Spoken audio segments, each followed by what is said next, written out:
네, 계속해서 8번째 유형 장문독해에 대해서 같이 한번 살펴보도록 하겠습니다. 이제 요 아이가 좀 까다롭게 느껴질 수 있는데 어떻게 하면 효과적으로 문제 풀 수 있을 것인가에 대해서 같이 한번 살펴보도록 하죠.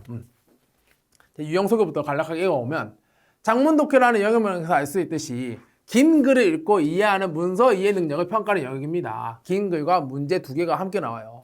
그럼 이제 제시문에는 어떤 유형이 나오는가? 공문서, 법조문, 보고서 등 일경험에서 접할 수 있는 글이 고루 출제된다 그랬는데 우리 앞에서 이미 많이 봤던 아이들이에요. 그러니까 걱정할 필요 없고요. 장문독해 문제 유형은 장문독해 문제는 뭐 내용의 지형, 논리형, 뭐 추론형, 간접쓰기형 등 다양한 유형이 고루 출제되기 때문에 모든 유형의 문제를 푸는 종합적 사고력이 필요하대요. 그래서 쉽게 말씀드리면 장문독해는 뭐랑 같냐면 시그마 기존 유형이랑 같아요.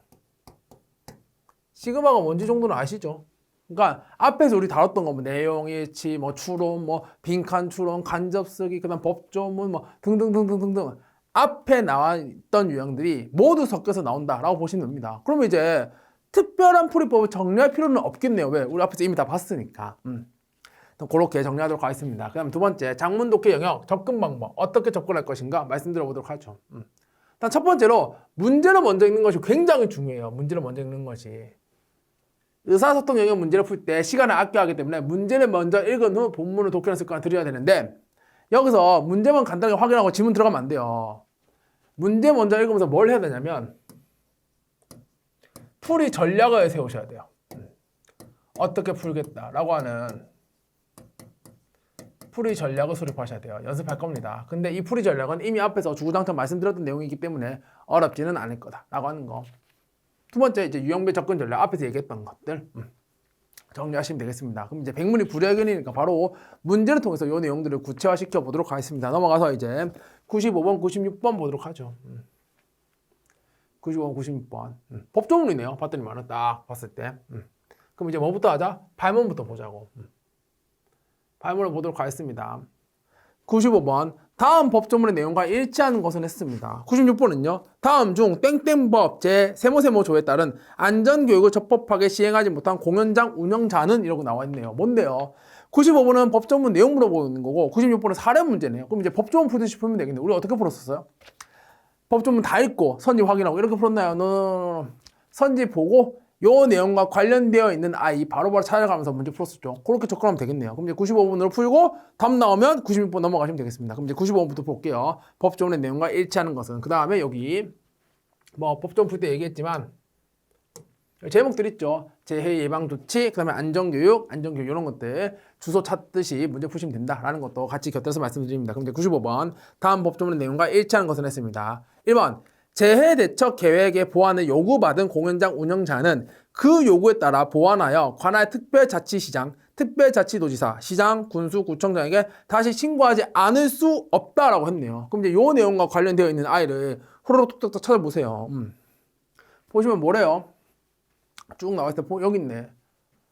보시면 제2항 후단에 따라 재해 대처 계획의 보완을 요구받은 공연장 운영자는요. 정당한 사유가 없으면 그 요구에 따라 보완하여 관할 특별자치시장, 특별자치도지사, 시장, 군수, 구청장에 다시 신고하여야 한대요.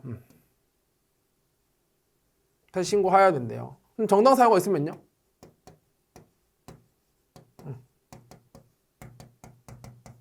뭐 보완하지 않을 수도 있겠죠. 정당 사유가 있다면. 근데 사유가 없으면 요거에 따라서 보완하고 그걸 신고해야 된대요. 그 내용 따르면 1번은 지워집니다. 괜찮죠? 어렵지 않고 2번 볼까요? 공연장 운영자 등이 실시하는 안전교육의 대상자별 시기가 모두 같을 수가 있대요. 그럼 이제 시기에 대해서 얘기하고 있는 법조문을 한번 확인해 보도록 하겠습니다. 어디에 있어요? 시기와 관련된 내용은 쭉 봤을 때 어디에 있냐면 여기 또 의컨 있네. 시행령에 보시면 법 동그라미 조에 따라 재해 대처 계획을 수립하는 공연장 운영자 등이 법 제 세모조 1항에 따라 실시하여야 하는 안전교육의 대상자별 시기와 교육 시간은 다음과 같대요. 공연자는 어떻게 하면 되냐면 공연장 1시간에 하면 된대요. 1시간 이상. 그다음에 안전총괄 책임자는 지정된 후 6개월 이내에 4시간. 그다음에 안전관리 담당자는 지정된 후 6개월 이내. 그럼 이제 얘 둘을 같은 날 지정하고 6개월 이내에 하면 되죠. 그 다음에 그날에 맞춰서 공연하면 되겠네. 그러면 이번 선지 공연장 운영자 등이 실시하는 안전교육의 대상자별 시기가 모두 같을 수가 있겠네요. 95번의 이번 선지는 이제 가능성을 묻고 있는 성질이기 때문에 이렇게 가능한 경우가 하나만 있으면 정답 선지로 처리됩니다. 그럼 이제 95번에 2번 선지 정답으로 골라주시면 되겠습니다. 3, 4, 5는 여러분들이 확인해 보시면 될 것 같아요. 그럼 이제 96번에 넘어갈게요. 96번 보시면 다음 중 땡땡법, 즉 땡땡조에 따른 안전교육을 적법하게 시행하지 못한 공연장 운영자는 했습니다. 1번 선지 공연장 운영자 A는 공연 하루 전 모든 출연진을 대상으로 1시간 30분의 안전교육을 시행하였다라고 했는데 우리가 방금 확인한 내용에서 볼 수가 있어요. 여기 있잖아. 공연자는 공연 전 1시간 이상만 하면 돼요. 오케이. 그럼 이제 1번은 됐습니다. 2번. 공연장 운영자 B는요. 공연 안전 분야에 대학 교수를 안전교육 교육자로 섭외하였대요. 그럼 이제 교육자의 신분 내지는 뭐 조건과 관련된 법조문을 확인해 보면 되겠네요. 쭉 볼까요? 쭉 봤더니만 여기 있네. 보시면 법 제11조에 따라 재해 대처 계획을 수립하는 공연장 운영자 등은 제1항 제2호 및 제3호에 따른 안전교육을 다음 각 호의 어느 하나에 해당하는 사람으로 하여금 실시하도록 하여야 한대요. 봤더니만 뭐래요? 대학의 조교수 이상이래요. 그러니까 2번 선지도 괜찮네요. 2번도 괜찮습니다. 다음 3번 공연장 운영자 C는요. 2023년 2월에 갑을 안전관리 담당자로 지정한 후 2023년 3월에 6시간의 안전교육을 시행하였다라고 했습니다. 이 내용과 관련된 선지 쭉 보도록 하겠습니다. 봤더니 여기 뜨악하니 있네. 안전관리 담당자로 지정된 후 6개월 이내까지 괜찮은데 하하 시간이 몇 시간? 8시간 이상. 근데 선지에서는 뭐래요? 6시간 했다면서요. 문제 있네요. 그러하니 적법하게 시행하지 못했다 판단할 수 있습니다. 96번에는 3번 찍으시면 되겠죠. 어렵지 않죠. 어쩌면 앞에 있는 법조문보다 쉬울 수도 있어요. 왜냐면 하나의 법조문 가지고 두 문제를 푸는 셈이잖아요. 그러니까 95번 문제 풀 때 왔다 갔다 하다 보면 어느 정도 눈에 익은 애들이 있을 거예요. 그거를 기반으로 해서 96번 문제 해결하시면 수월할 겁니다. 이렇게 장문독게 풀어주시면 되겠다라고 하는 거를 말씀드리도록 하겠습니다. 다음으로 넘어가도록 하겠습니다. 97에서 98번. 요 아이도 법조문이에요. 어떻게 풀어야 될 것인가에 대한 말씀도 들어보도록 하죠. 얘도 이제 주소가 있네요. 주소를 적극적으로 활용해야 되겠다라는 것까지 곁들입니다. 그럼 이제 발문 확인 97번. 다음 중 영업허가를 받을 수 없는 영업소를 했어요. 단 선지에서 언급하고 있지 않은 다른 조건들은 모두 충족했다고 가정합니다. 그럼 이제 어떻게 풀어요? 선지 보고 관련된 내용 찾아가시면서 문제 푸시면 되겠네요. 1번 볼게요. 98번 발문 또 확인해 볼까요? 법조문 내용과 일치하지 않는 거래요. 그럼 앞에 거랑 똑같네. 97번 풀고 98번 풀고 하시면 되겠습니다. 그럼 이제 이렇게 볼 수도 있어요. 어차피 지문 자체가 법조문이면 물어보는 내용 뻔하잖아요. 그러면 굳이 발문 보지 않더라도 선지 보고 왔다 갔다 해야지 이 생각할 수 있죠. 발문 보지 않아도 그런 생각할 수 있겠다라는 것까지. 97번에 1번 7개월 전 영업허가 취소를 받은 뒤 해당 영업소에서 같은 종류의 영업을 하려는 A 영업장 했습니다. 그럼 이제 영업허가 관련된 내용 보시면 되겠죠. 이제 쭉 봤을 때 어디에 찾을 수가 있어요? 여기 있죠. 제한하는 거. 보시면 되는데 뭐래요? 다음 각 호의 어느 하나에 해당하는 경우에는 제 땡땡조 제1항에 따른 영업허가를 할 수가 없대요. 보시면 영업허가가 취소된 후 6개월이 지나기 전에 그 영업소에서 같은 종류의 영업을 하려는 경우. 다만 예외래요. 영업시설의 전부를 철거하여 영업허가가 취소된 경우에는 그러지 않아야 돼요. 무슨 얘기? 할 수 있다는 소리죠. 근데 1번 선지 뭐래요? 7개월 됐어요. 7개월. 그러니까 여기에 적용이 돼요? 안 돼요? 안 되겠네. 그러니까 영업허가 받을 수가 있습니다. 1번은 지웁니다. 2번 법률 위반으로 6개월의 영업정지 처분을 받자마자 영업소를 폐업한 B가 5개월 후 해당 영업소에서 같은 종류의 영업을 한대요. 이 내용만 보면 영업허가 안 된다는 거를 단번에 확인할 수가 있죠. 그래 2번이네. 망설일 이유가 없는데요. 바로 찍습니다. 괜찮죠? 3, 4는 여러분들 또 확인해 보시면 될 것 같아요.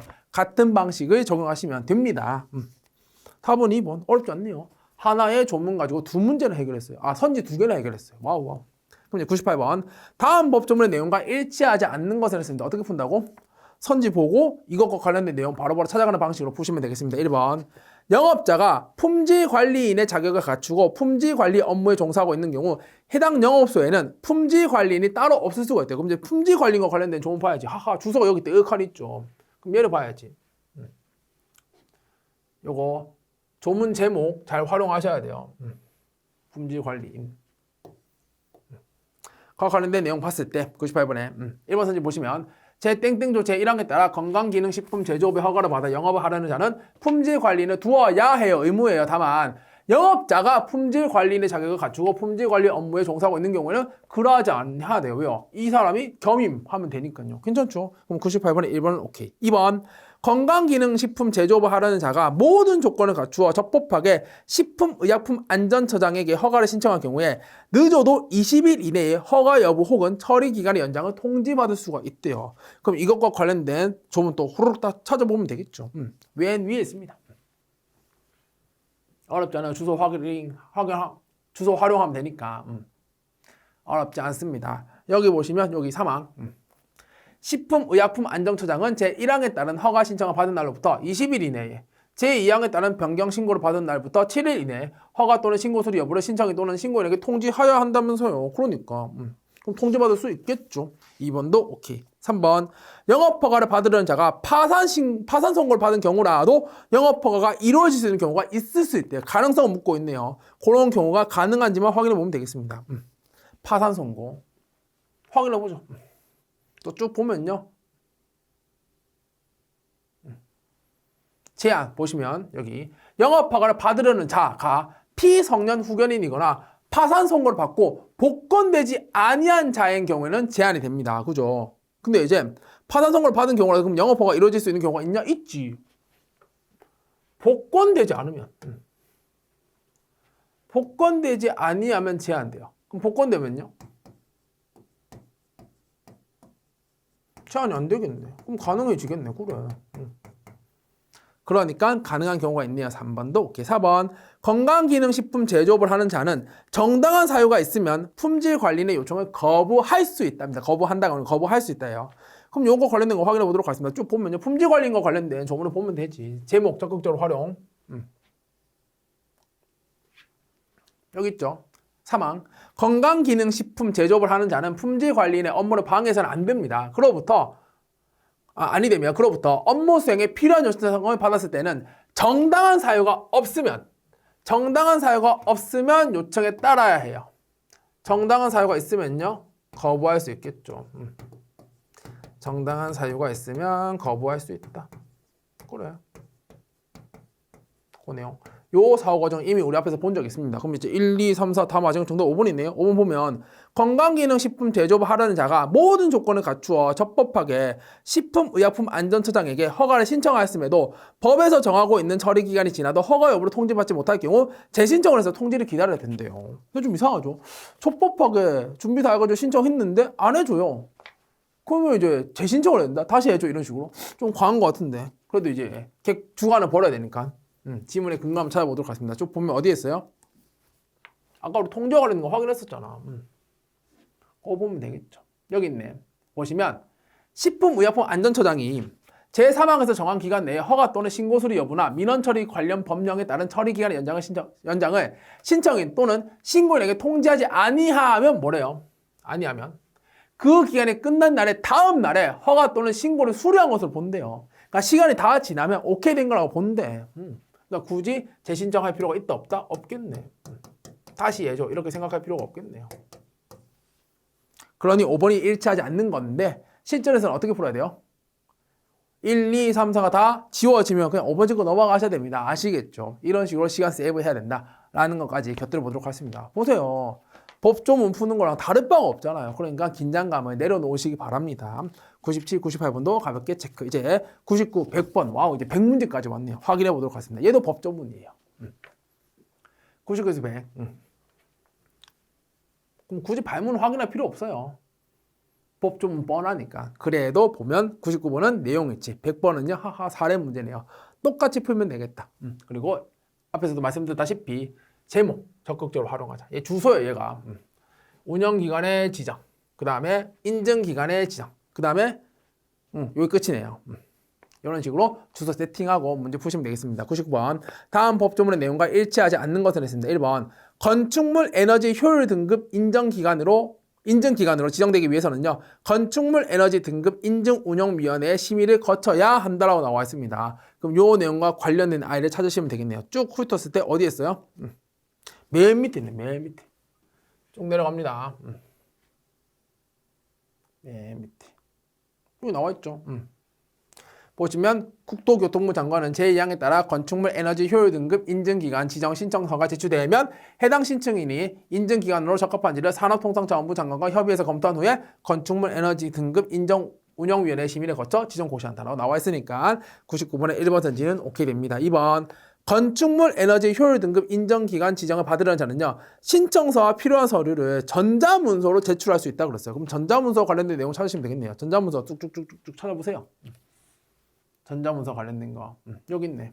보시면 건축물 에너지 효율 등급 인증기관으로 지정을 받으려는 자는요 제1항에 따른 신청기간에 별지 제1호 서식의 건축물 에너지 효율 등급 인정기관 지정 신청서 전자문서로 된 신청서를 포함한다 그랬어요. 다음 각 호의 서류 전자문서를 포함한다. 근데 첨부해서 국토교통부 장관에게 제출해야 된대요. 뭐 쭉 나와 있죠. 그러니까 2번도 확인할 수 있네요. 제출할 수 있다고 나와 있으니까. 보시면 되겠고 99번의 3번 선지 제로에너지 건축물 인증기관을 지정하려고 하는 경우에 국토교통부 장관은 산업통상자원부 장관과 협의해서 지정 신청 기능을 정해야 된대요.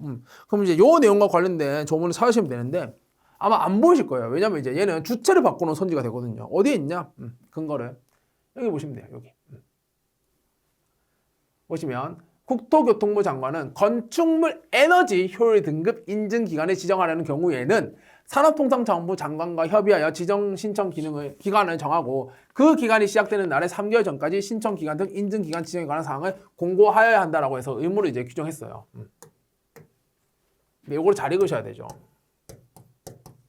뭐 건축물 에너지 효율 등급 인증 기간을 지정하려는 경우예요. 근데 3번 선지는 뭐래요? 제로 에너지 건축물 인증 기간이잖아요. 그러니까 요 내용을 찾으려면 이게 아마 눈에 안 들어왔을 거예요. 요 아이를 바꾼 거기 때문에 객체를 바꾸다 보면 되겠죠.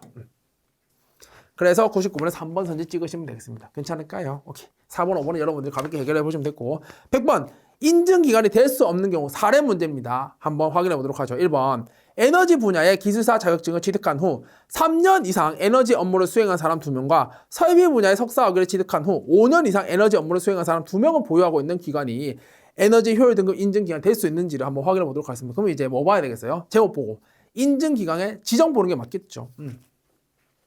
그럼 요거 관련해서 쭉 또 살펴보면 어때요? 뭐가 하나 탁 걸릴걸요? 여기 걸리잖아. 건축물 에너지 효율 등급 인증 기간은요. 다음 각 호의 어느 하나에 해당하는 건축물의 에너지 효율 등급 인증에 관한 상근 인증 업무 인력은 딴 건 모르겠고 와우 5명 이상 일단 보유를 하긴 해야 돼요. 근데 1번 선지는 어때요? 2명이잖아. 그러니까 인증기간 될 수가 없겠네. 여기에 이제 부합하지 않으니까. 설마 선생님 거기다가 대표 1명 더 하면 5명이잖아. 이런 생각 하시는 거 아니에요 제발. 올라 움직이면 안 돼. 5명 이상 보유하여야 한다. 의무입니다. 그러니까 지켜줘야 돼요. 근데 100번의 1번 선지는요. 안 지켰네. 그럼 답이겠네요. 찍으시면 됩니다. 망설일 이유가 없어요. 괜찮죠? 2번, 3번, 4번, 5번은 다 조문 가지고 확인하시면 인증기간이 될 수 있다고 판단할 수가 있습니다. 여러분들이 또 확인해 보시면 되겠다라는 말씀까지 들어보도록 하겠습니다. 100문제까지 왔네요. 보세요. 다를 바가 전혀 없잖아요. 전혀 없어. 전혀 없으니까 긴장하지 말고 쫄지 말고 우리가 그동안 준비했던 방식을 그대로 적용하시면 됩니다. 아시겠죠?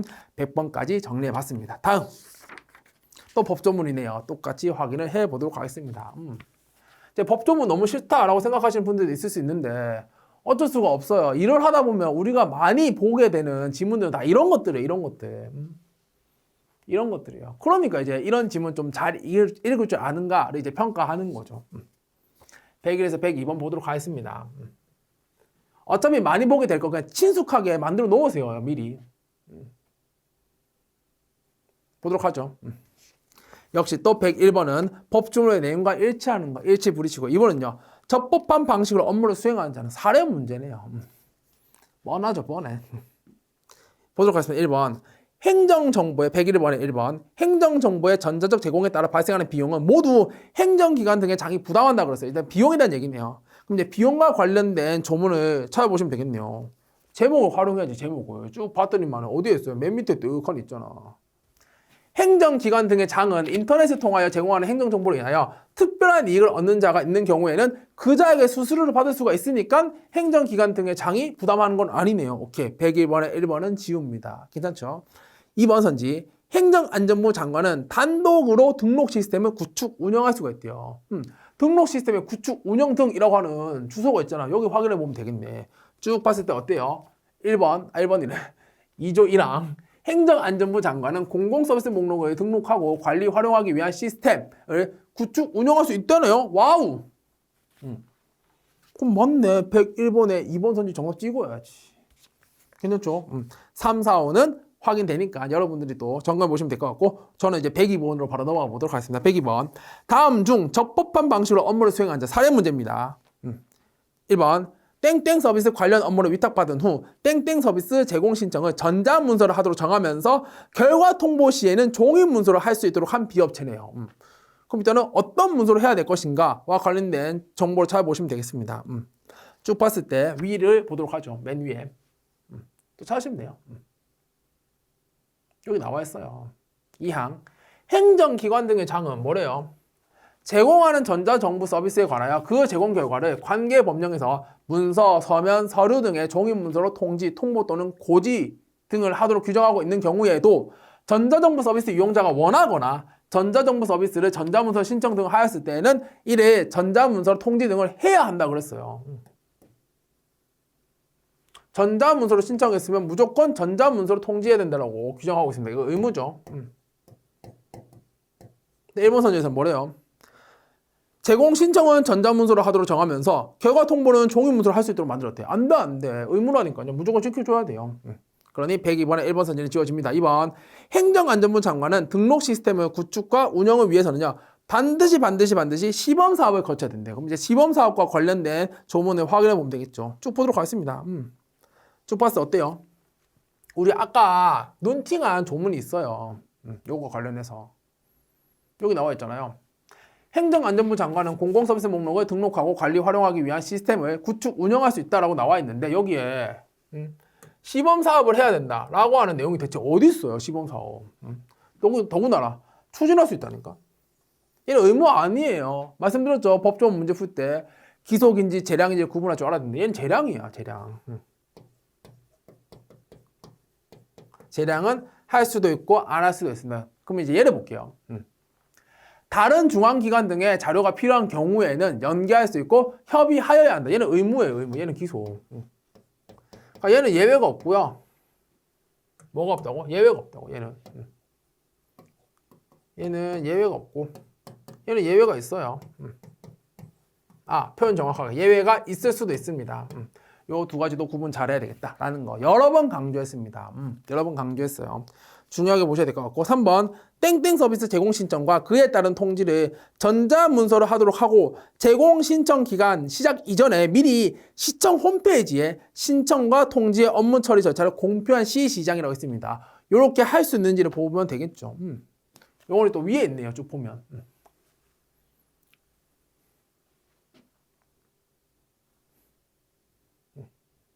위를 보시면 되겠습니다.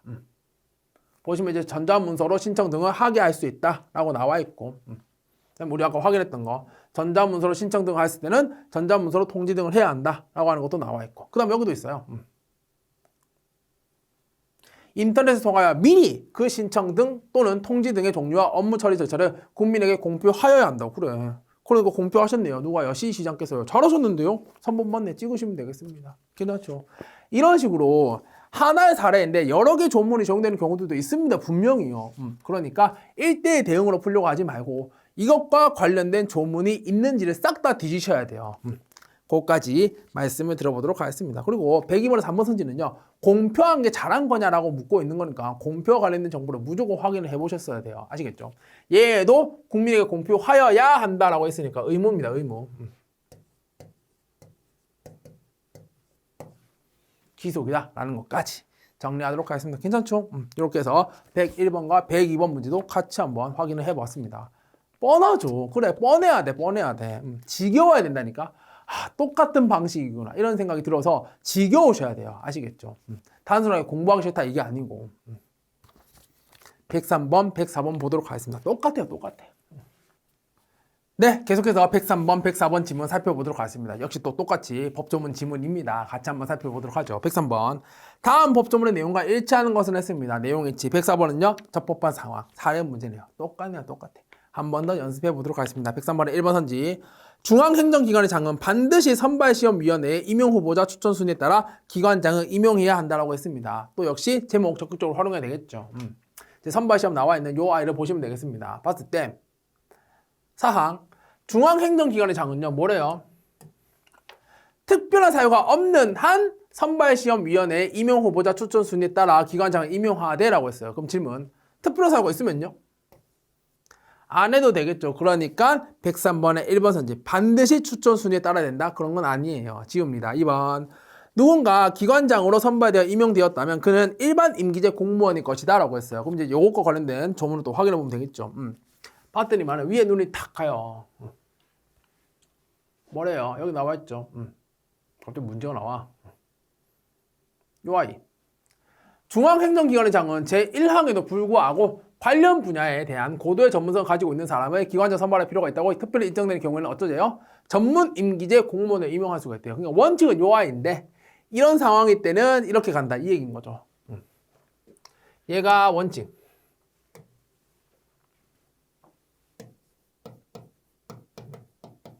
얘가 예외가 됩니다.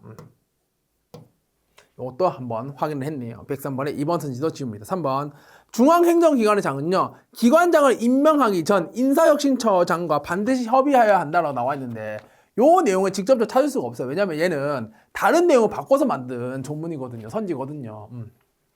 쭉 보시면 아까 우리 봤던 거 있어요. 뭐래? 언제 협의해요? 추천 순위를 변경하는 경우에는 협의를 해요. 근데 3번 선지는 뭐래요? 임명하기 전에 반드시 협의를 해야 된대. 그러니까 다른 얘기인 거죠. 3번은 지웁니다. 4번, 한 기관장은 최대 5년 동안 기관장으로 근무할 수가 있대요. 그럼 임기 얘기네요. 그럼 임기와 관련된 거. 근무기간이죠. 친절하게 또 제목을 달아놓고 썼습니다. 보시면 뭐래요? 총 근무기간이 5년을 넘지 아니하는 범위에서 연장할 수가 있대요. 그럼 질문. 5년까지 해도 된다 이 얘기인 거죠. 사실 이 문장은. 그래. 이 말은 최장 5년이다 라고 하는 거를 의미하니까 괜찮네요. 정답은 4번 찍어주시면 되겠습니다. 어렵지 않네요. 그럼 이제 104번 적법한 상황을 확인해 보도록 하겠습니다. 1번, 땡땡부 장관은 기관장을 임용하기 위해 필요한 사항들을 땡땡부 홈페이지에 8일 동안 공고하였대요. 공공기관과 관련된 선지네요. 그럼 이제 공고기관 찾아보도록 하겠습니다. 쭉 봤더니만 뭐래요? 하하하. 뭐가 탁 걸리는데요. 어쩌재요? 10일 이상. 10일 이상 공고해야 된대요. 근데 왜 8일만 했을까? 안타깝게 그지 없죠. 1번은 지웁니다. 2번, 땡땡부 장관은요, 기관장의 임용을 위하여 전문성을 확인할 수 있는 필기시험과 실기시험만을 통해 기관장을 선발했답니다. 그럼 이제 선발할 때 시험 뭐 봐야 되는지에 대해서 확인해 보면 되겠네요. 쭉 봤더니만 뭐래요? 중앙행정기관의 장은요, 서류 전형과 면접시험의 방법으로 실시하는 선발시험을 거쳐 기관장을 임용하여야 한다. 의무네, 의무. 근데 왜 그거 안 하고 이것만 봤을까? 얘는 추가. 그러니까 이거는 필수. 얘는 선택이다 이 소리죠. 그래. 이건 해도 되고 안 해도 되고. 이건 반드시 해야 된다는 얘기고. 근데 지 마음대로 바꿨을까요? 마음에 안 드네요. 104번에 2번 선지 지웁니다. 3번, 땡땡부 장관은 중앙선발시험위원회가 추천한 임용후보자 중 적격자가 없다고 판단을 했네요. 이 경우 땡땡부 장관은 후보자들 중 아무도 선발하지 않기 위해서는 반드시 또 인사혁신처장과의 협의를 거쳐야 된대요. 적격자가 없을 때요. 보세요. 보면 또 어디에 있어요? 아까 협의는 여기서 확인했어요. 언제? 순위 바꿀 때. 밑에 나와 있죠. 제4항에도 불구하고 뭐래요? 중앙행정기관의 장은 선발시험위원회가 추천한 임용후보자 중에서 적격자가 없다고 판단하는 경우에는 임용하지 아니할 수가 있어요. 그러니까 굳이 협의할 필요는 없습니다. 3번 더 지웁니다. 4번, 땡땡부 장관은요, 기관장 의뢰 임용기간 2년 중 해당 소속 책임 운영기관이 종합평가 결과에서 상위 1개의 등급을 5회를 받자 공고 절차를 생략하고 의뢰 임기를 3년 연장해야 되고, 연장과 관련된 내용이네요. 쭉 봤을 때 연장. 우리 앞에서 또 확인을 했으니까 써먹어야지. 연장. 봤더니만은 여기 나와 있네요. 1항에서 소속 책임 운영 기관의 사업 성과의 평가 결과가 우수하도 인정되는 경우에는 이제 연장할 수가 있는데, 그때는 언제냐면 소속 책임 운영 기관의 장애 임용 기간 중에 해당 소속 책임 운영 기관이 종합평가 결과에서 상위 2개 등급을 3회 이상 받은 경우. 여기서는 뭐래요? 상위 2개 등급을 죄송합니다. 상위 1개 등급을 5회 받았다. 5회. 그러니까 3년 연장하는 건 괜찮죠. 5년 안 넘잖아. 최초 도합 합치면. 그러니까 임용 기간이 2년인데 3년 연장한 거니까 5년 안 넘죠. 최종 5년. 또 이제 움직일 뻔했네. 그래. 그러니까 4번의 정답으로 찍어주시면 되겠습니다. 괜찮죠? 뻔해. 내용은 바뀌죠. 계속 바뀌잖아요. 내용은 바뀌는데 사고방식은 동일하고요. 문제풀이법은 동일해요. 그러니까 내용에 빠지지 마시고 문제풀이 방법론, 사고 과정에 포커스를 맞춰주시기를 한 번 더 강조해 드립니다. 103번, 104번 지문까지 정리를 했습니다. 괜찮죠? 이렇게 하면 이제 법조문과 관련된 장문독기 문제가 다 해결이 돼요. 그럼 이제 법조문이 아닌 장문독기는 어떻게 풀 것인지를 말씀드려 보도록 하겠습니다. 105에서 106번 지문 보도록 할게요. 법조문이 장문독기 나오면 지금 뻔했어요. 그죠? 내용 일치, 사례 적용. 근데 이제 당연히 법조문이 아닌 애가 나오면 유형이 바뀌겠죠. 넘어가. 요거 보도록 하겠습니다. 발문부터 확인합니다. 발문 봤을 때 뭐래요? 105번. 이 글의 제목으로 적절한 선진했습니다. 그럼 이제 이 글의 중심 내용을 확인해 보면 되겠네요. 106번은요. 글의 내용과 부합하지 않는 것을 했습니다. 그럼 잘 보세요. 106번은 세부 정보 물어보고 있고 105번은 큰 정보 물어보고 있네요. 그럼 어떻게 볼까요? 단락별로 확인해서 106번 답 나온지 확인하고 105번은 다 읽고 풀면 되겠네요.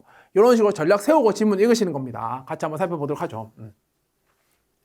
보시면 2차 세계대전이 끝난 이후 패권국가 미국을 중심으로 자유주의에 기반한 국제질서가 수립이 되었어요.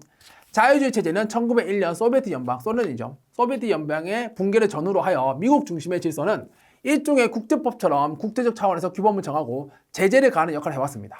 자유주의 체제는 무력을 사용한다면 국제사회 전체로부터 강력한 제재를 받을 것이라는 전제를 기본으로 현재의 평화로운 상태를 유지하는 것에 초점을 둔대요. 이해하는 데 있어서 어려움 없습니다. 여기까지 읽고 106번에서 해결할 수 있는 선지가 있는지를 보도록 하겠습니다. 있을까요? 2번 선지. 자유주의 체제 하에서 국제사회는 무력 사용 시 강력한 제재를 가하려 했다라고 하는 거 확인할 수가 있죠. 어렵지 않고. 나머지는 판단이고 다음. 하지만 현실주의 정치학자 누구? 미어샤이머는 이러한 국제질서는 붕괴할 수밖에 없으며 시작 시점부터 이미 실패할 운명이라고 이야기를 했대요. 되게 부정적으로 보네요. 실제로 지난 반세기간 국제질서와 민주주의는 오히려 후퇴한 것처럼 보입니다. 초국가적 테러리즘은 빈번해졌고요. 아프리카권 국가들의 내전은 계속되고 있습니다. 국내에 혼란을 피해 탈출한 난민들이 유럽으로 밀려들면서 유럽 국가가 다시 보수화되는 경향을 보이고 있고요. 세계화는 엄청난 금융위기를 빠르게 확산시키고 있습니다. 극단적 보수주의와 민족주의가 인기를 끌면서 자유롭고 민주적이라고 여겨지던 국가들에서는 이제 민주주의가 오히려 후퇴하는 경향을 보여요. 그리고 세계적 패권 국가로서의 입지를 공고히 하기 위해 국제적인 공공재를 제공해왔던 미국도요. 비용 상승과 더불어 국내적 문제가 심각해지면서 이제 추진력을 상실하고 있네요. 여러 가지 문제가 있네요. 그럼 이제 여기까지 읽고 해결할 수 있는 선지 106번에서 있을까요?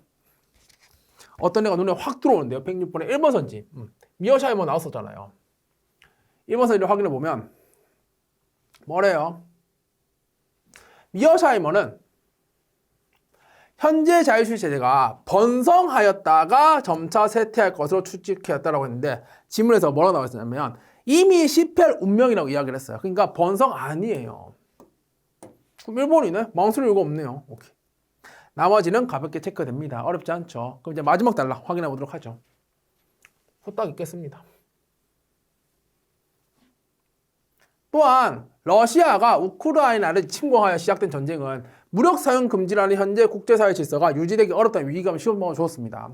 현재 자유주의 국제 질서가 흔들리는 근본적인 원인은 주권 국가가 세계 질서를 주도하던 기존의 방식이 지속될 수 없음을 시사하는 거예요. 따라서 현재 위기가 촉발된 원인이 무엇인지 분석하고 새로운 대안을 모색해야 한다라고 했습니다. 106번은 풀었으니까 이제 105번 볼게요. 제목인데 이 지문이 말하고자 하는 바가 뭐예요?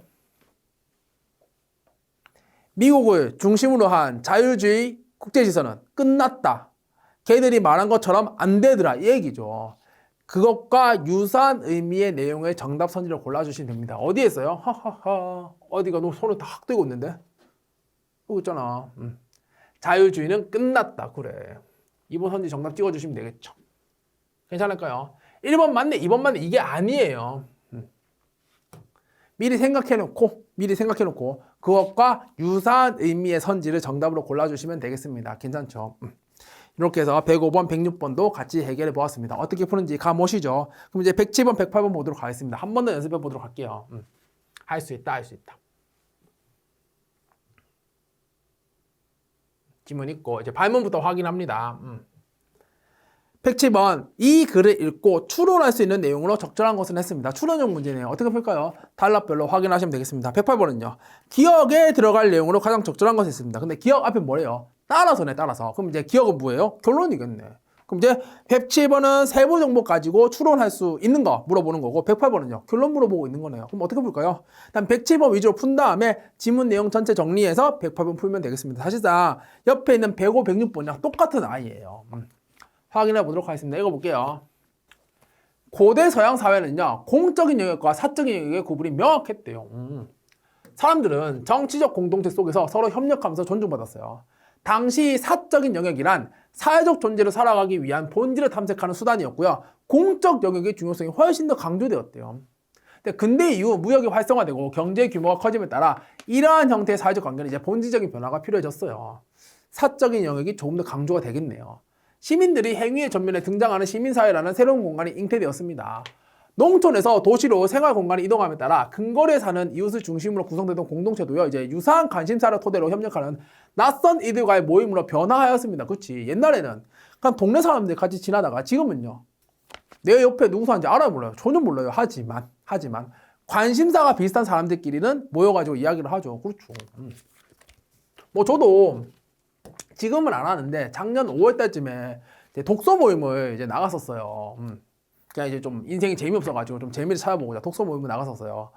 그때 이제 총 멤버가 13명 정도 됐던 걸로 기억을 하는데 거기서 이제 좀 성격도 좀 잘 맞고 그다음에 좀 뒤풀이 많이 가는 이제 독서 모임 끝나고 항상 뒤풀이를 했었거든요. 뒤풀이 많이 가는 멤버를 이제 또 추려가지고 정예 멤버를 이제 모았어요. 총 다 저 포함해 5명이거든요. 5명이에요. 5명인데 저희 집 근처에 사는 사람 아무도 없습니다. 인천도 살고요, 막 그래요. 요 내용을 그대로 보여주고 있죠. 다음, 이러한 현상은 이익 집단이 세분화하는 결과를 가져왔고요. 사람들은 과거의 삶과는 완전히 다른 형태의 사회적 관계를 형성하며 살아가게 되었습니다. 이들은 환경, 교육, 정치 등 다양한 분야에서 협력하게 되는데 사적 관심을 넘어서 이제 공적 영역에도 능동적으로 영향을 주는 주체가 된 거랍니다. 오케이. 그럼 여기까지 읽고 107번에서 해결할 수 있는 선지가 있는지를 보도록 할게요. 1번 볼까요? 근대 이전의 사회에서는 사적 영역이 공적 영역보다 중요하게 여겼다라고 나와 있는데 뭐래요? 공적 영역의 중요성이 훨씬 강조되었다면서 그럼 1번은 지워집니다. 괜찮죠? 2번은요. 전통적인 근거리 이웃 관계 아니라니까요. 우리 집 옆에 누가 사는지 모른다니까요. 그렇게 보면 되겠지. 3번은요. 시민사회는 개인적 관심과 욕구의 범주 내에서만 작동하는 결사체래요. 근데 여기 나와 있잖아. 공적 영역에도 능동적 영향을 주는 주체라고 이제는. 그렇죠? 그럼 3번도 지워지네요. 4번은 잘 모르겠고 5번도 아직 잘 모르겠고. 여기까지 해결했습니다. 다음. 하지만 시민사회가 모든 문제를 해결할 수는 없는 노릇이에요. 시민사회, 시민단체는요. 힘과 강제력을 갖지 못합니다. 그렇기 때문에 국가 차원에서의 문제 해결은 여전히 필요하고요. 때로는 시민사회와 국가가 협력해야 하는 경우도 있대요. 시민사회는 시민들이 개인적 관심과 욕구를 토대로 형성한 결사체이기 때문에 집단 내부에서도 잉태되는 모순을 인지하고 경계하기가 어렵대요. 또한 자유와 자치의 가치관을 최우선으로 삼게 되면요. 시민사회 내부에서 정의가 파괴되는 문제도 발생할 수 있대요. 그럼 따라서 결론 뭔데? 시민사회한테 다 맡기면 안 되고 적절한 수준을 유지해야 되겠다라고 하는 게 결론이 되겠네요. 이해되시죠? 무슨 말인지. 그럼 이제 110번 남은 선지 확인합니다. 4번. 시민사회는 강제력을 가지지 않기 때문에 국가적 차원의 문제 해결에는 한계가 있을 수 있다. 그럼 대놓고 나와 있죠. 그러니 국가 차원에서의 문제 해결은 여전히 필요한 거죠. 그럼 5번 선지는요? 시민사회는 내부의 모순을 직시하고 수정할 수 있는 자정 능력이 있대요. 네, 뭐래요? 어렵다며요. 대놓고 나와 있네. 110번에 4번 선지 정답 찍어주시면 되고요. 108번에 아까 뭐라고 그랬어요? 시민사회만으로는 부족하다 라고 하는 내용을 생각해 보시면 정답이 확정이 될 거예요. 뭐래요? 5번 선지. 시민사회 내부의 부패를 경계하면서도 공적 영역에 영향력을 행사할 수 있도록 경계하고 자정하는 태도가 필요하다. 시민사회만으로는 안 되니까 스스로 뭔가를 조금 깨끗하게 만들 필요가 있다. 왜? 여기 나와 있잖아요. 시민사회 자체에는 모순이 있을 수 있으니까 요거에 대해서 주의 깊게 봐야 된다라고 하는 게 이 지문의 결론이 되겠죠. 그리고 그것과 똑같은 이야기를 하고 있는, 이거 5번 선지잖아, 5번 선지. 찍어주시면 되겠습니다. 이렇게 보시면 돼요. 이해되시죠? 무슨 말인지. 할 수 있습니다. 제가 할 수 있으면 여러분은 무조건 할 수 있어요. 다음 한 번 더 연습해 보도록 하겠습니다. 109에서 110번. 여기까지 왔네요. 와우. 발문 확인합니다. 109번. 이 글을 읽고 추론할 수 있는 내용으로 적절하지 않은 것을 했습니다. 어떻게 풀까요? 단락별로 확인하시면 되겠죠. 110번. 기억에 들어가요. 빈칸 추론이네요. 뭐예요, 빈칸? 정부의 역할은 빈칸이라는데요. 그럼 정부의 역할을 확인해야 되겠다. 여기까지 잡을 수 있죠? 할 수 있다. 볼게요. 사회 다양성과 복잡성은요, 점점 증가한대요. 그치? 사회는 더욱 역동적으로 변화하며 이런 상황에서 불확실성은 더 높아지게 됩니다. 현재 한국 사회는요, 과거에는 생각하기 어려웠던 다양한 문제들이 쏟아지고 있습니다. 수도권을 중심으로 모든 인프라가 집중되면서 지역 간의 격차가 심해지고 있으며 성장을 최우선의 가치로 삼았던 대가는 심각한 환경오염을 초래했어요. 그치? 또한 저출산 고령화로 인해 생산 가능 인구는 감소하고요, 피부양 인구는 증가하고 있습니다. 어떻게 할까요? 사회적 양극화의 심화는요, 계층 갈등을 유발하고 있어요. 이런 상황에서 사회가 자정 능력을 가지고 문제를 해결할 수 있을 것이라고 기대하기는 어렵네요. 다양한 문제의 본질을 정의하는 것부터 해결책을 찾는 것까지의 모든 과정에서 사회적 협력이 매우 절실히 요구된대요. 스스로 해결은 안 될 거니까. 그죠? 여기까지 읽었습니다. 해결할 수 있는 선지가 있는지를 보도록 할게요. 109번에서 있을까요? 1번 선지. 사회적 양극화의 심화는 계층 갈등을 유발하는 주요 원인 중 하나이다라는 거 확인할 수 있고, 2번은요. 수도권 집중화는 지역 간 격차를 심화시키는 주요 요인으로 작용한다. 이것도 괜찮네요. 4번도. 현재 한국 사회는 다양한 문제들에 직면해 있으며 이를 해결하기 위해 사회적 협력이 필요하다. 그렇지. 사회적 협력이 필요하다고 얘기 나와 있고. 그럼 이제 1번, 2번, 4번을 다 지웠네요. 그 다음. 정부의 역할은 빈칸이래요. 어떨까요? 서로의 이해관계와 자원과 능력이 다른 행위 주체들은요, 각자의 방식으로 자신의 이익을 추구하려 할 거예요. 정부는 권위적인 방식으로 문제를 해결하는 데 능합니다. 그런데 행위 주체들의 힘이 강화되는 상황에서 정부는 다양한 행위자들의 관계를 조율하고 합의를 도출해야 하는 주체로 기능해야 할 필요성이 있대요. 그럼 이제 문제 많고 정부가 뭔가 역할을 해야 되겠네요. 그럼 기억에 뭐 들어야 되겠어요? 뭐 필요하다, 중요하다 이런 얘기 들어가면 되겠네. 찾으세요. 어디에 있어요? 2번, 2번, 2번. 과거보다 더욱 중요해진다. 그래. 찍어주시면 되겠죠. 이것도 주관식으로 푸시면 된다고 말씀드렸어요. 빈칸 추론 문제는 무조건 주관식으로 푸는 겁니다. 주관식으로 답을 딱 정해놓고 이것과 똑같은 내지는 유사한 의미의 선지를 정답으로 골라주시면 되겠어요. 주관식으로 푼다라고 하는 거 말씀드렸습니다. 계속. 그런데 행위 주체들의 힘이 강화되는 상황에서 정부는요, 다양한 행위자들의 관계를 조율하고 합의를 도출해야 하는 주체로 기능해야 할 필요성이 생겼습니다.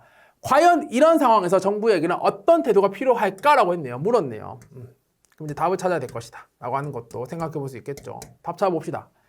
행정을 담당하는 관료 조직은요, 상명하다시 위에서 명령하면 밑에서는 바로 그냥 지키는 상명하다시 권력 관계를 중심으로 작동을 하죠.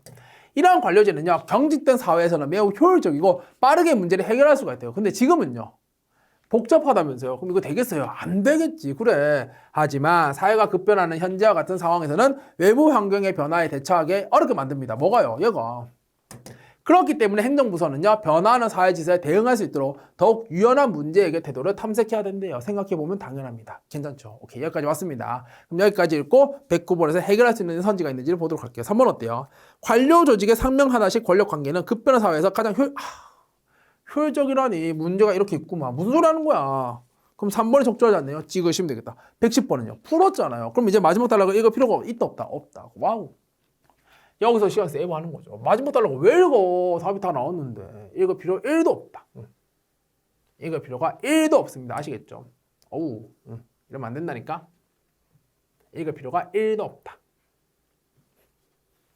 색깔이 왜 이렇게 안 바뀔까? 1도 없다. 라고 하는 거 말씀을 드립니다. 우리 최대한 정답 빨리빨리 이런 편이 적절한지 모르겠는데 얌생이처럼 빨리빨리 찾고 넘어가셔야 다른 문제들 많이 풀 수 있죠. 뒤에 이제 여러 가지 유형들이 또 여러분들이 기다리고 있잖아요. 의사소통에서 너무 많은 시간을 뺏기시면 안 됩니다. 여기서 최대한 효율적으로 문제 풀어가지고 시간 세이브하고 다른 데 내가 시간 투자 많이 하셔야 되겠죠. 그것까지 말씀 들어보도록 하겠습니다. 그럼 이제 109번, 110번 확인했고요. 111번, 112번 보도록 하겠습니다. 요거 질문도 굉장히 재밌어요.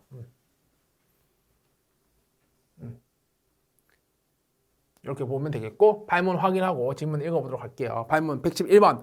아도르노의 관점으로 적절하지 않은 것을 했습니다. 그럼 질문 읽을 때 뭘 읽어야 되겠어요? 아도르노가 어떤 관점을 가지고 있는가? 여기에 포커스 맞춰서 질문 읽어야 되겠네요.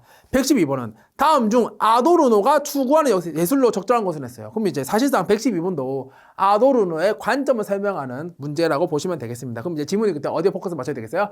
아도르노가 어떤 생각을 하고 있는가? 거기에 포커스를 맞춰야지. 이렇게 방향성을 세팅하고 질문 읽으면 정보의 중요도가 분별이 돼요. 그래서 이렇게 풀어달라고 말씀을 드린 겁니다. 아시겠죠? 그냥 무지성으로 냅다가 지문 읽으러 들어가면 안 돼요. 아시겠죠? 왜요? 빨리 풀어야 되니까.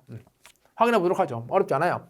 보시면 아도르노는 출발 대중예술이 상품에 불과하며 예술로서의 지위를 얻기 어렵다고 보였대요. 왜일까요? 그는 대중예술은 규격성을 토대로 만들어지므로 대중예술을 감상하는 개인의 감상도 표준화될 수밖에 없고 개인의 개성은 매몰된다고 주장을 했대요. 그러니까 대중예술이 딱 정해진 대로 만들어지니까 표준화될 수밖에 없는 거죠. 감상이요. 여기서 말하는 표준화는 뭐겠어요?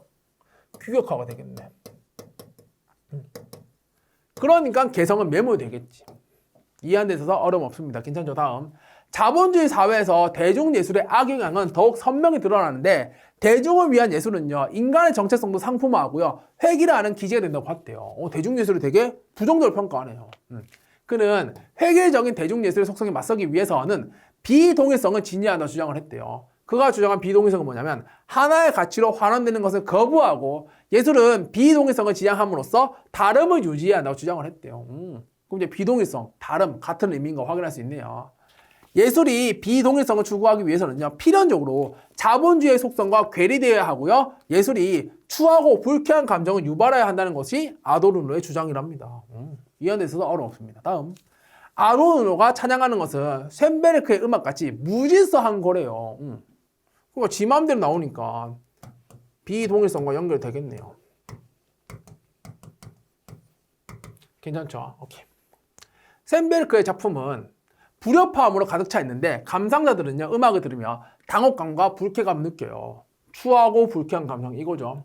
이렇듯 예술은요 왜 이래? 이렇듯 예술은 비동일성을 체험하게 함으로써 동일성에 저항할 수 있어야 한답니다. 동일성이 싫대. 누구는요? 아도르노는. 하지만 아도르노는 저항이나 계몽을 또 표면에 드러내는 것은 또 부정적이었대. 왜? 이는 비동일성을 동일화함으로써 사람들을 어떠한 의도대로 유도하려는 시도이므로 적절하지 않대요. 아도르노는 다른 비동일성을 정말 중시하네요. 그죠? 따라서 아도르노는 예술이 비동일성을 체험하게 하는 것이 그 자체로 동일화의 폭력에 저항하는 것이라는 예술관을 주장했답니다. 이러한 아도르노의 미학은요, 예술과 사회의 관계를 통해 예술의 자율성을 추구하고자 했다는 점에서 긍정적으로 평가된답니다. 예술은 사회적인 것이 동시에 사회에서 떨어져 사회의 본질을 직시하는 것이어야 한다고 보기 때문이죠. 사회에서 떨어진다는 게 뭔데? 자율적인 거지. 아도르노의 미학은요, 기존의 예술에 대한 비판적 관점을 제공할 수 있고요. 예를 들어 예시 쭉 나와 있는데요. 뭐 내용 어렵지 않으니까 여러분들이 가볍게 해결해 보시면 되겠습니다. 괜찮죠? 그리고 이제 111번이랑 112번에서 다 아도르노의 관점을 설명하고 있잖아요. 물어보잖아요. 근데 우리 아도르노의 관점을 파악했죠. 뭔데? 비동일성이 중요하다. 다른 게 중요하다. 이거 말고는 없었어. 근데 무슨 예시를 보고 앉았어요. 굳이 읽을 필요 없겠다라고 하는 거. 읽어보면 이제 미메시스라고 하는 개념이 나와요. 여기 좀 어려운 개념이거든요. 근데 문제 푸는데 필요해요? 안 필요해요. 근데 왜 이러고 앉았어요? 우리는 어떻게 하면 문제에 대한 정답을 빠르게 찾을까? 그 고민만 하셔야 돼요. 아시겠죠? 이제 문제 풀어보도록 하겠습니다. 111번이랑 112번. 아도르노의 관점을 확인했어요. 적절하지 않은 것. 적절하지 않은 거 물었습니다. 1번. 아도르노는 획일화 경향, 비판. 괜찮죠? 2번은요. 자본주의적 속성에서 탈피하자. 왜? 자본주의는 동일성이거든요. 괜찮죠? 3번은요. 아도르노는 세잔의 작품. 세잔의 작품 모르겠는데요. 이거는 예시에 나와요. 그러면 이제 어떻게 할까요? 얘를 세모 치고 넘어가면 되지. 4, 5 중에서 답 나오면 걔가 답일 거고 안 나오면 3번이 답이겠네요. 그래. 4번. 아도르노는 예술이 사회의 관계에서 독립적이지. 자율성. 괜찮죠?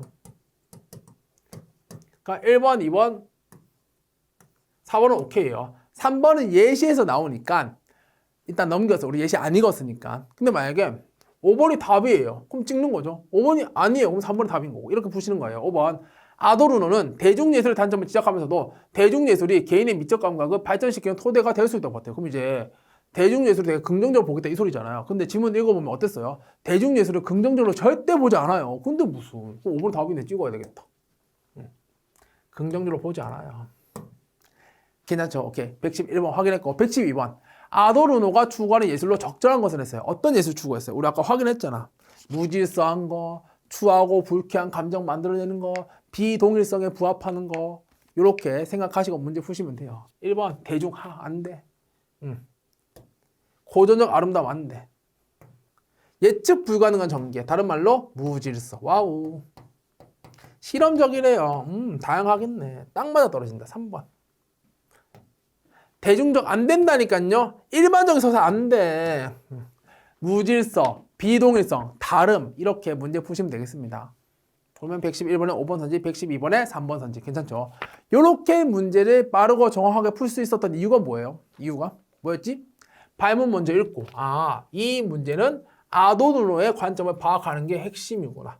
요 생각만 하고 지문 읽으니까 지문도 핵심적으로 정리할 수 있었고 선지 판단도 명확했죠. 그러니 장문 독해는 발문부터 먼저 읽자라는 겁니다. 근데 이거는 이미 우리가 앞에서 연습을 했었어요. 왜냐면 우리 앞에서는 지문 하나랑 문제 하나였잖아요. 그러니까 지문 위에 이제 발문이 있는 거예요. 뭐 다음 글의 내용과 일치하는 것은 이런 것처럼. 그러면 이제 자연스럽게 흐름이 어떻게 돼요? 얘를 읽고 이렇게 풀어야지 전략 세우고 이렇게 해서 지문을 읽는 거죠. 근데 요 아이는 장문 독해니까 구성이 어떻게 돼요? 뻔하죠. 다음 글을 읽고 물으면 답하시오 한 다음에 이제 지문 나오고 여기에 이제 발문 1, 발문 2 이렇게 들어가는 거예요. 그러니까 요 사고 과정을 적용하려면 요렇게 내려오는 것이 아니고 어떻게 해야 돼요? 요 사고 과정 이렇게 뒤집어야 되죠. 얘를 읽고 이거 물어보네 전략 세우고 이렇게 들어가야 되는 게 맞지 않아요? 그래. 그러니까 지금 말씀드린 요 내용이 발문 먼저 읽고 지문 읽는데 이게 특이한 내용이 아니고 앞에서 주구장창 해왔던 내용이에요. 근데 이제 조금 방향성이 바뀌니까 얘는 이제 위에서 내려오고 얘는 밑에서 올라오니까 좀 새롭게 느껴지실 수도 있는데 사실상 똑같은 거다라는 것까지 말씀을 드리도록 하겠습니다. 발문 읽고 어떻게 풀지 세팅한 다음에 지문 읽으시면 됩니다. 그럼 이제 마지막 장문 독해의 마지막 지문과 문제 살펴보도록 하겠습니다. 보시면 113에서 114번 발문부터 확인해 보도록 하겠습니다. 보시면 113번 이 글의 중심 내용으로 적절한 것을 골라달래요. 핵심 내용 잡아내시면 될 것 같고 114번 윗글을 읽고 추론할 수 있는 것으로 적절한 것을 했어요. 그럼 어떻게 풀까요? 탈락별로 확인해서 114번 제끼고 113번은 전체 내용 정리한 다음에 걔랑 똑같은 이야기를 하고 있는 아이를 답으로 고르시면 되겠네요. 괜찮죠? 해볼게요. 똑같은 내용 반복하고 있어서요. 들으면 지겹다 이 생각을 하셨어야 돼요. 들을 때부터 신선한데 이런 생각하면 안 돼. 보면 베트남 전쟁에 대한 반전 여론이 대두된 것은 철학자의 말도 반전 운동가들의 외침도 아니었대요. 사진 한 장이었대. 얘가 되게 임팩트가 컸나 봐요. 1972년 6월 8일 전투기의 폭격을 맞아 불타는 마을에서 생존자들을 울부짖으면서 탈출하고 있었어요. 9살 먹은 소녀는 불에 타버린 옷을 벗어던지고 몸에 쏟아진 화학약품 때문에 밀려드는 고통에 울부짖으며 달리고 있었대. 어린아이가 전쟁의 고통에 어쩔 줄 몰라는 사진은 신문 1면에 게재되었고요. 미국 내에서 전쟁을 중단해야 한다는 논의가 본격적으로 전개되었대요. 그런 사진을 보면 누가 전쟁을 해야 된다고 얘기를 할까요? 절대 못하지. 괜찮죠? 어렵지 않네요. 그럼 여기까지 읽고 114번에서 해결할 수 있는 선지 있을까요? 어떤 애가 저 정답이에요 라고 손들고 있지 않아요?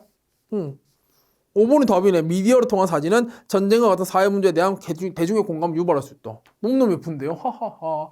5번 찍어야 되겠네요. 망설일 이유가 없는데요? 그럼 이제 114번 해결했으니까 이제 113번 중심 내용만 잡아내시면 됩니다. 쭉 읽을게요. 전쟁의 민낯을 드러내면서 전쟁의 당위성이 약화한 이 사진은요. 대중의 공감을 유발한 파급력 있는 미디어의 힘을 여실히 보여준대요. 뭐 뒤에도 나오는데 요 단락만 읽어도 충분히 추론할 수 있을 것 같네요. 20세기는 사진의 전성기, 문자나 그림으로만 전해지던 질병이나 기아 문제, 빈곤과 아동 노동 착취, 전쟁의 현장이 있는 그대로 전해지기 시작하면서 사람들은요, 타인의 고통을 이제 목도하고 공감하게 되었습니다. 하지만 사진은요, 있는 그대로 고통을 드러내는 것은 아니래요. 촬영자의 시각에서 찍힌 사진은 그 자체로 하나의 관점을 담게 되고요. 처음 잔혹한 장면을 보면 공포를 느꼈던 사람들은요, 차츰 그 광경에 익숙해져요. 사람들은 전쟁을 막기 위해 행동해야 한다기보다는 구호단체에 기부하면서 자신의 죄책감을 더는 비교적 편한 방법을 선택해요. 이 과정에서 실제로 전쟁을 비롯한 사회 문제가 유발하는 고통은 망각되고 정서 충격은 쉽게 잊혀진대요. 우리의 일상을 또 설명하는 내용이 되겠네요. 뉴스에서 무슨 얘기하면 문제다 문제 해놓고서는 다 까먹어버리는 그런 경우들이 많죠. 이제 사는 게 바빠가지고 어쩔 수 없다고 생각하는데 그럼에도 불구하고 그런 현실이 있다는 걸 인지하는 게 중요하지 않나 싶네요. 마지막 수저 선택은 이러한 문제, 여기요. 이런 문제를 주목한 대표적인 학자래요. 그는 사진 매체를 본다고 해서 공감 능력과 타인을 향한 배려심이 더 강해지는 것은 아니라고 생각했대요. 그는 저서 타인의 고통에서 현대인들은 미디어를 통해서 전쟁이나 재난 등의 고통의 이미지에 너무나 쉽게 길들여질 수 있다고 지적합니다. 미디어가 유통하는 대량의 죽음의 장면은요, 잔혹한 현실을 매우 일상적인 것으로 만들어버립니다. 이는 인간의 양심을 쉽게 마비시키고 오히려 공감을 약하게 만든대요. 쉽게 접하는 죽음은 고통받는 이들에게 다가가 손을 내밀 용기, 이들을 위해 행동할 마음을 지워버린대요. 그럼 사진이 되게 긍정적인 역할을 할 것으로 생각했는데 아니네요. 그 얘기 전달하고 있습니다. 그럼 이제 이 정도로 지문 내용 정리했으니까 이것과 유사한 의미의 아이를 중심 내용으로 골라주시면 되겠네요. 어디에 있어요? 하하하. 사진이 좋은 건 줄 알았는데 이제는 그렇지 않더라. 이 얘기잖아요. 1번 찍어야지. 베트남 전쟁의 역사적 배경이요. 장난해요. 전쟁 보도 윤리요. 하하. 평화운동? 네? 사진 기술의 발전? 그런 얘기 어딨어. 딱 1번이 답이네. 그 1번 찍으면 되겠다. 라고 하는 거 확인하시면 되겠습니다. 괜찮죠? 114번도 해결했습니다. 여기까지 오면 이제 장문 독해까지 정리가 된 거예요. 한 번 더 정리하고 이번 강의를 마무리해 보도록 하겠습니다. 장문 독해는 지문 하나당 문제 2개였어요. 그러니까 발문 먼저 읽고 어떻게 풀 것인지 전략 세운 다음에 지문 독해 하시면 됩니다. 그리고 이제 법조문 같은 경우에는 앞에서 주구장창 활용했던 방법들 있죠. 선지 보고 이 내용과 관련되어 있는 조문을 먼저 찾아가서 끼워 맞추는 방식으로 문제 푸는 거 주구장창 연습했습니다. 그러니 요 아이도 반드시 정복을 해달라라는 말씀. 그리고 생각해보면 앞에서는 지문 하나 읽고 문제 하나 풀었잖아요. 근데 얘는요, 지문 하나 읽으면 문제 2문제 풀 수 있어요. 어떻게 보면 얘가 가성비가 높다고 생각을 할 수가 있죠. 한 지문 잘 읽어서 2문제를 풀 수 있으니까. 앞에 있는 유형에 비하면 2배의 가성비를 갖고 있다고 볼 수도 있을 것 같습니다. 그러니까 적극적으로 연습을 하실 필요가 있겠네요. 중요하게 또 내용들 말씀드려 봤으니까 잘 정리를 하고요. 다양한 문제풀이를 통해서 여러분들 것으로 만드시기를 당부드립니다. 이것으로 해서 장문 독해 강의 마무리하도록 하고요. 이제 한 강 남았습니다. 마지막 강의거든요. 마지막 강의에서 여러분들을 마지막으로 또 찾아뵙도록 하겠습니다. 다음 강의에서 뵙겠습니다.